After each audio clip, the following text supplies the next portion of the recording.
Varicose వ్యాధితో బాధపడుతున్నారంట. తక్కువ ఖర్చుతో ట్రీట్మెంట్ కావాలి అనుకుంటే ఎవిస్ హాస్పిటల్ని సంప్రదించండి. నమస్తే రమగారు. నమస్తే జయ. రమగారు, మనము రకరకాల భక్తుల కథలు చెప్పుకుంటాం కదా, అట్లా ఏదన్నా ఒక భక్తుడి కథ. భక్తురాలి కథ చెప్పుకుందాం. ఓకే. భక్తురాలు. పూర్వం మనకి పాండురంగ స్వామి కథలు కొన్ని భలే వింతగా విచిత్రంగా అనిపిస్తాయి. అవునవును. ఆయన పుండరీకుడు కోసం వచ్చి వాకిట్లో నిలబడి ఎండలో నుంచున్నాయి, కాళ్ళు కాలుతున్నాయి అని చెప్పినా కూడా పుండరీకుడు బయటికి రాలేదని ఓ ఇటుకేసి దాని మీద నుంచో, కాళ్ళు కాలకుండా ఉంటే పంచలో నుంచోమన్నాడని చెప్పుకుంటాం. భక్తుల కోసం తనే తరలి వచ్చిన వాడు పాండురంగడు. తను వచ్చాడు వాళ్ళ వాకిట్లోకి. మామూలుగా మనం అన్ని దేవాలయాలు ఎలా చూస్తాం చేయ, ఎక్కడెక్కడెక్కడో ఉంటాయి, స్వామి ఎన్నో పరీక్షలకి గురి చేసి కానీ భక్తులకు కనపడ్డు. ఇక్కడ అట్లా కాదు, దేవుణ్ణి నుంచోబెట్టేశాడు ఆయన. పుండరీకుడు బయట నుంచోమన్నాడు పాండురంగడిని, వాకిట్లో నుంచో, మా నాన్న సేవ అయ్యాకే వస్తాను నీ దగ్గరికి అని. నేను కృష్ణుడిని పిలిచినా రాలా, ఆయనే వెయిట్ చేశాడు. పరమ ప్రీతిగా ఉంటట పాండురంగడికి, చాలా తొందరగా సులభసాధ్యుడు. మామూలుగా విష్ణువు సులభసాధ్యుడు కాదు. కథల్లో మనకి పురాణాల్లో అలా చెప్తారు. పరమేశ్వరుడు సులభసాధ్యుడు, చాలా తేలికపాటి తపస్సుతోటి దొరికేస్తాడు, ప్రార్థనతో లభిస్తాడు. ఒట్టి అభిషేకం 2 చెంబులు నీళ్ళు పోసి శివయ్య దిగిరావయ్య అంటే దిగొచ్చేస్తాడని. విష్ణువు అట్లా రాడని, ఆయన అంత సులభంగా మన దగ్గరికి రాడు అని ఇలా కథల్లో వింటుంటాం. కానీ పాండురంగ అవతారంలో మాత్రము పరమ సులభ సాధ్యుడుగా ఉంటాడు. పిలిస్తే పలికేసి వాళ్ళ వెనకాల వాళ్ళ ఇంటికి వెళ్ళిపోయి అలా అట్లా చేస్తాడట. అట్లా ఉంటాడు ఆయన.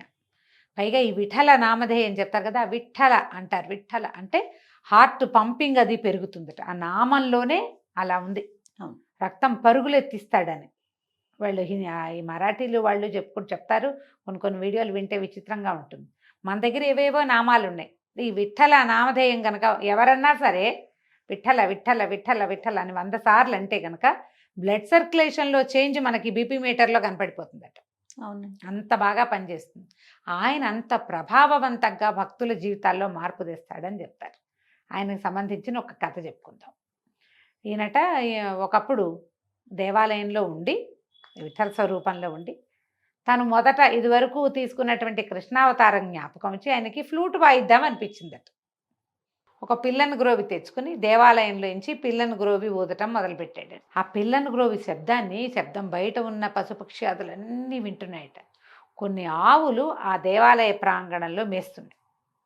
ఇది పూర్తిగా కవర్ చేయబడిన దేవాలయం కాదు, మండపం. ఆ మండపంలో ఉన్నాడు ఆయన ఈ విఠల స్వరూపంతో. అయితే ఈ ఫ్లూట్ ఊతుంటే ఆవులన్నీ చెవులు దోరగిలు పెట్టి చెవులు రెక్కించి వింటున్నాయి.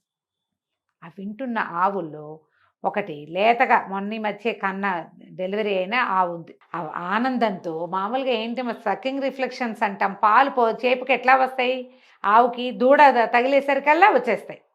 లేదా వాటి దానికి సంతోషం, ఒళ్ళు గగురు పడిస్తే పాలు చేపుకి వస్తాయి. మనుషులకైనా అంతే సంతోషము. ఆహార స్వీకారం చేసిన ఫుడ్ ఫుల్గా తిన్నా, మంచినీళ్ళు కడుపు నిండా తాగిన, దూడలు వచ్చి పొదుగును పట్టుకున్నా పాలు చేపుకొస్తాయి. దాని అలౌకికమైన ఆ ఆనందంలో దాని పాలు చేపుకొచ్చి పాలు ధార కారిపోతున్నాయట బయటికి. పాలధారలు బయటకు వచ్చేసి గాలికి ఆ పాలధారల్లోంచి కొంత నురుగెళ్ళి పాండురంగడి మీద పడిద్దట, ఆ విగ్రహం మీద. పాల నురుగు పడేసరికల్లా ఆయన ఎంత సంతోషించాడోట. తన మొహం మీద పడిన ఆ నురుగుకి సంతోషించి ఆవుని తన భక్తుల్లో ఒకటిగా చేర్చుకున్నాడు. అట్లాంటి వాడు పాండురంగుడు. వినడానికి ఎంత బాగుంది, ఎంత ఆనందంగా అనిపిస్తోందో. ఆ ఆవు ఒక భక్తురాలుగా ఉంది. అయితే ఆ సమయంలో రకరకాలు జరిగినాయి సంఘటనలు. ఈ ఆవు భక్తురాలుగా ఉన్న తర్వాత ఒక బ్రాహ్మణ ఆయన అంత పాయసం వండి మరి కొద్దిగా ఏదో తేనె అవి వేసి నివేదన చేసి కొద్ది తెచ్చి పాండురంగడి ముందు పెట్టి వెళ్ళాడు. కాకి, అబ్బా పాండురంగడి దగ్గర ఏదో పెట్టారు, కొన్ని మెతుకులైనా పక్కన ఉంటాయి, తిందామని పరిగెత్తుకుంటూ వచ్చింది. దాని రెక్కల వేగానికి చుట్టూతా ఉన్న దుమ్మంతా ఎగిరిపోయింది. పాండురంగడు అన్నట్ట, ఇది చక్కగా చుట్టూతా బోళ్ళంత దుమ్ముందని ఆ దుమ్మంతా పోగొట్టింది కాకి, నా వాకిలి శుభ్రం చేసింది, అందుకని ఈ కాకిని నా భక్తుల్లో చేర్చుకుంటున్నాను. కాకి కూడా మోక్షం ఇద్దామనుకున్నట్టు ఆయన. మోక్షం ఇవ్వాలంటే ముందు ఒక దారి ఏర్పరచాలి. కాకి భక్తుల్లో చేరింది ఆవుతో పాటు. తర్వాత పక్కనే ఉన్న నదికి హంసలు వచ్చినాయట కొన్ని. ఒక హంస తన రెక్కలు అల్లారుస్తూ వచ్చి పాండురంగడి సన్నిధిలో దండం పెట్టుకోవడానికి వచ్చిందట. ఆ రెక్కల మీద నుంచి వచ్చిన నీరు చక్క కళ్ళాపి చల్లినట్టుగా శుభ్రంగా పడిందట వాకిలంతా. హంసను కూడా చేర్చుకున్నాడు. హంస చేరింది. తర్వాత ఒక చిలకట ఎవరింట్లోనో పెంపుడు చిలకగా ఉంది. పెంపుడు చిలక వాళ్ళ ఇంటి వాళ్ళ అమ్మాయి ఒక ముత్యాల హారం వేసుకుంటుందిట. ఆ చిలక ఇంట్లో అంతా తిరుగుతుంది, పంజరంలోనూ ఉంటుంది. ఒకనాడు ఏం చేసిందట, ఆ అమ్మాయి వేసుకునే ముత్యాల హారాన్ని ముక్కుతో పట్టుకొచ్చి ఈయన సన్నిధిలో వాలిందట. అప్పుడే కాకి శుభ్రం చేసింది, హంస నీళ్లు జల్లింది. ఆ నీళ్లు జల్లిన చోట నిలబడిన ఈ చిలక ఏం చేసిందంటే దానికి ఏం తోచిందో ఆ దండని కాలుతో పట్టి టక్కు టక్కు టక్కు పొడిచి ఆ దండని తెంపేసింది. ముత్యాల దండ తెగిపోయేసరికల్లా ముత్యాలన్నీ విసిరినట్టుగా పడ్డాయిట. అవి ఎట్టబడ్డాయి, వాకిట్లో ముగ్గేసినట్టు పడ్డాయి. చిలక ముగ్గులు పెట్టిందిగా, చిలకను కూడా భక్తుల్లో చేర్చుకున్నాడట పాండురంగడు. తర్వాత ఏమైంది, ఒక ఎలిక పరిగెత్తుకుంటూ అటువైపు వచ్చింది. ఆ ఎలికని ఒక పాము వెంబడించిందట. వెంబడిస్తే ఆ ఎలిక ఏం చేసింది, అటు పరిగెత్తి ఇటు పరిగెత్తి పాండురంగడి మందిరంలోకి ప్రవేశించింది. ఈ పాము కూడా లోపలికి చరచరా పరిగెత్తుకొచ్చేసింది. లోపలికి వచ్చాక దానికి తెలిసింది అది పాండురంగ సన్నిధి అని. దానికి ఎంతో ప్రీతి భగవంతుడు అంటే. అదేం చేసిందట, ఎలుకని మర్చిపోయి లేచి ఇట్లా ఉవ్వెత్తున నిలబడి నమస్కారం చేసింది. ఆ సర్పానికి ముఖం మీద ఒక మణి ఉందట. ఆ కొంచెం కనుచీకటిగా ఉన్న పాండురంగ మందిరంలో ఎప్పుడైతే సర్పం ఇట్లా ఇలా లేచిందో తలుక్కుమందట. అది ఆ మణి దీపం పెట్టినట్టుగా కనపడుతోంది దూరం నుంచి. తన దగ్గర దీపం పెట్టిన లాంటి సేవ చేసినందుకు సర్పాన్ని కూడా తన భక్తుల్లో చేర్చుకున్నాడు పాండురంగడు. బాగుంది. పాము పోయింది. తర్వాత ఏమైందట, ఈ వాళ్ళు వీళ్ళు పువ్వులు గివ్వులు తెచ్చిపెట్టేవాళ్ళు. ఒక తుమ్మిదల గుంపు వచ్చింది, మన ఏమంటారు తేనెటీగల గుంపు. మామూలుగా తేనెటీగలు ఎక్కడైనా పట్టు పెడితే చుట్టుపక్కల ఎక్కడెక్కడ ఏ పువ్వు ఉన్నా సరే అవి పిచ్చి పువ్వు మంచి పువ్వు వాటికి ఏముండదు, అన్నిటి మీద పడి తిరుగుతూ ఉంటాయి. ఈ ఆలయ సన్నిధిలో కొన్ని పువ్వులు కనపడితే ఆ పువ్వులో ఏదైనా తేనుందేమోనని ఆ తేనెటీగ ఒకటి లోపలికి వచ్చింది. లోపలికి వస్తే స్వామివారికి పాదతీర్థం, పాదాలు కడిగిన నీళ్లు చోట పెడితే కొన్ని నీళ్ళు ఆ పువ్వుల మీద పడ్డాయి.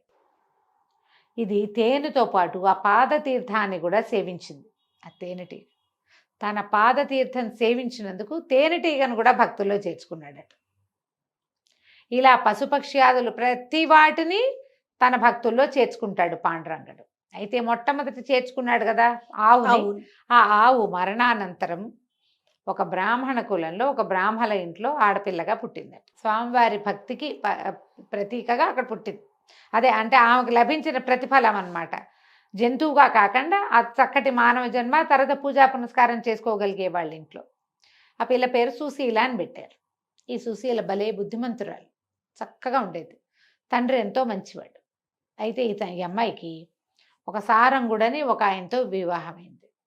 ఈయన పరమ క్రూరుడు, అతి పిసినారి. తను తినేవాడు కాదు, పెళ్ళాన్ని తినిచ్చేవాడు కాదు, పూజ కూడా సరిగ్గా చేసుకొని ఇచ్చేవాడు కాదు, ఎవరికి ఏమీ పెట్టనిచ్చేవాడు కాదు. వాళ్ళ ఇంటికి చుట్టాలే వచ్చేవాళ్ళు కాదు. ఎవరైనా వస్తే మాకు మైలు వచ్చింది పురుడు వచ్చిందని చెప్పేసేవాడు. ఒక గుప్పెడు అన్నం పెట్టనిచ్చేవాడు కాదు. ఈ అమ్మాయికి ఈ సుశీలకి దానం చేసుకోవాలని కోరిక. ఎవరైనా ఇంటికి వస్తే ఏదైనా వాటి పెట్టాలి, ఏదో తినిపించాలి వాళ్ళకి. మంచినీళ్ళు తప్పిస్తే మరొకటి ఏమైనా ఇచ్చేవాడు కాదు. మజ్జిగ లేదు ప్రసక్తి, మంచినీళ్ళు అంతే. ఎప్పుడూ అలాగే ఉండేది. ఎవరు వచ్చినా ఇంతే. ఏ దేవాలయానికో పాల ఇద్దామంటే ఒప్పుకునేవాడు కాదు, ఒక కొబ్బరికాయ కొడదామంటే ఒప్పుకునేవాడు కాదు. ఏదైనా తిండి పదార్థాలు చేసినా చాలా పొదుపుగా, తనకింత పెళ్ళానికింత. ఎన్నాళ్ళకి సంతానం లేదు. ఈ పీనాస్థానంతో పిల్లలు కలగలేదని చెప్పుకునేవాళ్ళు. అయితే ఏమైందట, ఒకనాడు ఈయన ఏదో ఊరు వెళ్ళాల్సి వచ్చింది. భార్యతోటి ముందు రోజు ప్రయాణానికి వీలుగా కొంచెం మినపసున్ని, మురుకులు, కచ్చగొడీలు, చెక్కిలాలు ఏవో చేయించుకున్నాడు. ప్రయాణానికి మూట కట్టుకుని వచ్చాక తింటాను, నువ్వు ఇవన్నీ తింటే నీకు జబ్బు చేస్తున్నాను, అవన్నీ మూట కట్టి అటక మీద పెట్టుకున్నాడు. భార్యని ఇంట్లో ఉండమన్నాడు. నేను ఊరు వెళ్ళిపోతానని చెప్పి తను సర్ది పెట్టుకున్న సామాన్లు పుచ్చుకొని ఊరిపోయాడు. ఈవిడ వంట చేసుకుంటోంది. 3 రోజులుగా 2 రోజులుగానే వండింది. ఏం పెద్ద భర్త కూడా లేడు. రోజు ఆయనకి పెట్టి తింటాం అలవాటు. ఒక్కతే కంచం పెట్టుకుని తినబుద్ధి లేదు. ఓ ముద్ద అంత తిని ఏముంది లేని దాన్ని తీసేసి దానికి ఒక కుండ పెట్టుకుంటారు కదా తర్వాణిది, అందులో పడేస్తుంది. ఆ కుండ సగానికి ఉంది ముప్పాతిక్కో. సరే ఏమైంది, విష్ణుమూర్తి రోజు దండం పెట్టుకునేది. ఒక్క ముద్ద అన్నం పెట్టించు ఎవరికైనా నా చేత. ఇంత పాపిష్టి పుట్టకు పుట్టానేమిటి నేను? మా నాన్న ఇంట్లో ఉండగా చెయ్యి విడవకుండా చేసుకునేదాన్ని కదా సమారాధనలు. ఇక్కడికి వచ్చాక ఈ పెళ్ళయింది, అప్పటి నుంచి ఇదే నా బతుకుగా ఉంది. ఎవరికీ ఓ గుప్పడి అన్నం పెట్టనివ్వడే. భర్త నింద చేయకూడదు. అతను పెట్టనివ్వడని అనకుండా నాకు పెట్టుకునే అవకాశం ఇవ్వో ఇవ్వో ఇవ్వో అని రోజు దండం పెట్టాడు. నేనేం చేశాడట పాండురంగుడు, చిన్న ఒక పొట్టి వామనావతారంలో ఉన్న ఒక బ్రాహ్మణ అబ్బాయిగా వచ్చాడు వాకిట్లో. తలుపు కొట్టాడు. అమ్మ ఆకలిస్తుంది అన్నం పెడతావు అన్నాడు. అనగానే భయం వేసింది. భర్త ఒప్పుకోడుగా. కాకపోతే ఒక నిమిషం అయ్యాక తట్టింది. ఆయన ఊళ్ళో లేడు. నాయన అలాగే రా లోపలికి రా, నువ్వు అనగా ఎంత తింటావు, ఇంత పిల్లాడివి, 10 నిమిషాలుండు, ఇప్పుడే బియ్యం ఉడకేసి పెడతాను. బహుశలు నేను ఆగలేను, చచ్చిపోతున్నాడు ఆకలితోటి. ఏది సిద్ధంగా ఉంటే అది పెట్టమంటాడు. సిద్ధంగా ఏముంటాయి, ఏమీ లేవు. సద్దెన ఉంది తప్ప ఇంకేమీ లేదు నాయన. అది ఎట్లా పెడతావు, నువ్వు బ్రాహ్మడివి, నీకు పనికిరాదు, బ్రహ్మచారివి, నేను వండుతానంటే కుర్రాడు అన్నాడు. అబ్బే అలా వద్దు, ఆ కుండలో ఏముంటే అది నాకు పెట్టు. నీకు వచ్చే పాపం ఏం లేదు, నేనే అడిగా కాబట్టి. నాకు పాపం అంటావా, నేను సాయంకాలం సంధి వార్చుకునేటప్పుడు దాన్ని పోగొట్టుకునే మంత్రం చెప్పుకుంటా. పట్టుకురా అన్నం అన్నాడు. సరే ఓ పేటేసి కూర్చోబెట్టింది, ఓ విస్తరేసింది, ఆ కుండ తీసుకొచ్చి పెట్టింది. తీసుకొచ్చి పెట్టబోతుంటే ఉండనే కుండలు అక్కుని బోర్లు ఇచ్చుకున్నాడు. అంత అన్నం తినేసాడు. ఒక మూలకి రాలేదు. ఇంకేమన్నా పెట్టవా అన్నాడు. తెల్లపోయింది ఈవిడ అంతా తినేసాడు. మీరు చూస్తే ఇంతేమున్నాడు. సరే ఏం చేసింది, పొద్దున్నే అన్నం వండుకుని పెట్టుకుంది తన కోసం. ఆ అన్నం గిన్నె పట్టుకొచ్చి తిన్నాడు. తినేసాడు. ఇంకా తే అంటాడు. బాగా ఆలోచించింది, ఏమున్నాయి ఏమిటి ఇన్ని తినేస్తున్నాడు, ఇంకా ఆకలి తీరలేదంటాడు. పిల్లాడు చూస్తే ఇంతే ఉన్నాడు. సరే ఏం చేసింది, అటక మీదకి ఒక బల్ల వేసుకుని ఎక్కి, భర్త దాచిపెట్టుకున్నాడుగా, రేపొద్దున ఆ వస్తువులు లేకపోతే చితకొట్టేస్తాడు తన్ని.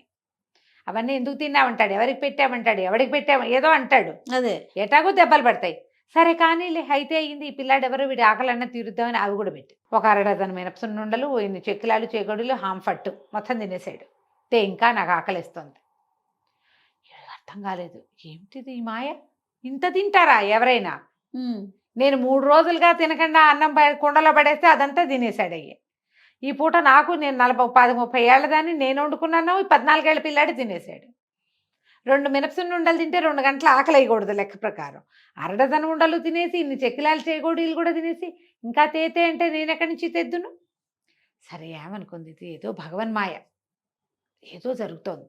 వంట ఇంట్లోకి వెళ్ళి పొయ్యి వెలుగుతుంటే అగ్నిహోత్రుడి దగ్గర నిలబడింది. తండ్రి, ప్రతి స్త్రీకి నువ్వే తండ్రివి. అగ్నిహోత్రుడే ఆడవాళ్ళకి తండ్రి. వాడొక్కడు సరిగ్గా ఉంటే ఆడవాళ్ళ జీవితాలు బాగుంటాయి. నాయన నన్ను రక్షించు. ఎప్పుడూ అతిథి కోసం అంగలారుస్తూనే ఉన్నా. ప్రతిరోజు ఒక్క అతిథికి ఒక్క పట్టెడన్నం పెట్టుకునే అవకాశం ఇవ్వమని భగవంతుడిని ప్రార్థన చేస్తూనే ఉన్నా పరిపరి విధాల. ఈ వచ్చిన అతిథి ఎవడో 3 రోజుల ఆహారం తినేసి ఇంకా తేతే అంటున్నాడు.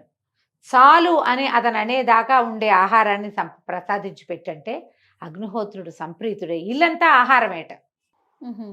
ఇక ఎన్ని కూరలు, ఎన్ని పులుసులు, ఎన్ని పచ్చళ్ళు, వడ్డించినట్టే ఉంది, తిన్నవాడు తిన్నట్టుగానే ఉన్నాడు. మొత్తం తినేసేట అక్కడ ఇంట్లో ఉన్నవి. ఈవిడ మళ్ళీ ప్రార్థించాల్సిన సమయం వచ్చేదాకా, నాయన సంప్రీతుడు అయ్యావా, ఇంకేమన్నా తెమ్మంటావా అంటే ఆయన బ్రేవని తేంచేట కుర్రాడు. తేంచి సంప్రీతుడు అయ్యాను, నీ ప్రార్థన వల్లే, నువ్వు ఎన్నాళ్ళుగానో నువ్వు పెట్టుకోదలుచుకున్న ఆహారం అంతా ఇవాళ తినేసా మొత్తం అని చెప్పి నిజ రూపంతో పాండురంగడుగా అమ్మాయికి దర్శనమిచ్చాడు. ఆడవలవల ఏడ్చింది, నా కోసం ఇంత శ్రమపడ్డావా తండ్రి, పొట్ట ఎంత నొచ్చానో, ఇన్ని పదార్థాలు తిన్నావు, ఇన్ని తింటే జబ్బు చేయదు అని చెప్పి నా కోరిక తీర్చడం కోసం నాకు ఇంత చేసావు, నాకు మోక్షం ప్రసాదించమని పాదాలు పట్టుకున్నాను. ఆయన అన్నట్టు, అప్పుడే నీకేం మోక్షం, నీకు ఇప్పుడు మోక్షం లేదు, మనవల్ని ఎత్తి మునిమన్నవల్ని ఎత్తి అప్పుడు మోక్షం వస్తుంది, అప్పటిదాకా జీవించాలి నువ్వు అన్నాడు. అనేసరికి, అయ్యా నాకు సంతానమే లేదు, నాకు మనవలు మునిమనవలు ఎలా వస్తారు నాయన అంటే, నీ సంతానం లేకపోవటం ఏమిటి, నీతో పాటు 5గురు ఉన్నారు, వాళ్ళు 5గురు నీకు కొడుకులుగా పుడతారు, నువ్వు మనవల్ని ఎత్తుతావు, మునిమన్నవల్ని ఎత్తుతావు, ఈ సంసారం గంపెడయ్యేదాకా చూసి ఆ అప్పుడు- తర్వాత నీకు మోక్షం వస్తుంది అని చెప్పాడు. ఈ ఆవుతో పాటుగా పాండురంగడి సేవకి పాత్రత కలిగినటువంటి కాకి, హంస, పాము, తర్వాత ఎలుక? ఎలుక లేదు, పాము, తేనెటీగ, చిలుక. ఎలుక పారిపోయింది, పామే కదా పామే కదా, సేవించింది. అవునవును. అదే కాకి, హంస, చిలుక, పాము, తేనెటీగ 5గురు ఈవిడికి కొడుకులుగా పుట్టారు. ఓహో 5గురు కుమారులను కానీ తర్వాత ఎంతకాలమో పిల్లలతోటి సంతోషంగా ఉండి కుమారులకి వివాహాలు అయ్యి వాళ్ళకి పిల్లలు పుట్టి ఆ పిల్లలకు కూడా పిల్లలు పుట్టాక ప్రశాంతంగా విష్ణునామస్మరణ చేసుకుంటూ ఈ సుశీల అన్న ఆవిడకి కైవల్యం లభించింది. అయితే ఈవిడ భర్త దుర్మార్గుడు, కటికవాడు. భగవంతుడు అతని మనస్సు మార్చేశాడట. అతని బుద్ధిని భగవంతుడు మార్చేశాడు. పిల్లికి బిచ్చం పెట్టని అతను ఇంటికి వచ్చాక దాన ధర్మాలు చేశాడు, దేవాలయాలు కట్టించాడు, ఎన్నో చోట్ల సత్సంగాలు ఏర్పాటు చేశాడు. తర్వాత పండరిపుర యాత్రలు అరేంజ్ చేసేవాడు. జనం అంతా వెళ్తుంటే వాళ్ళకి ఏర్పాట్లు చేసేవాడు. అలా ఎన్నో దైవ కార్యాలు చేస్తూ భార్యాభర్త ఇద్దరు సంతానాన్ని కానీ వాళ్ళ మనవల్ని ముని మనవలు అయ్యేదాకా జీవించి ఉండి ఈవిడ ముందు ఈవిడ తర్వాత భర్త ఇద్దరూ కైవల్యాన్ని పొందారు. కథ కంచికి మనం ఇంటికి. ఎంత బాగుందో రమ్మగారు. నమస్తే అండి. నమస్తే చే.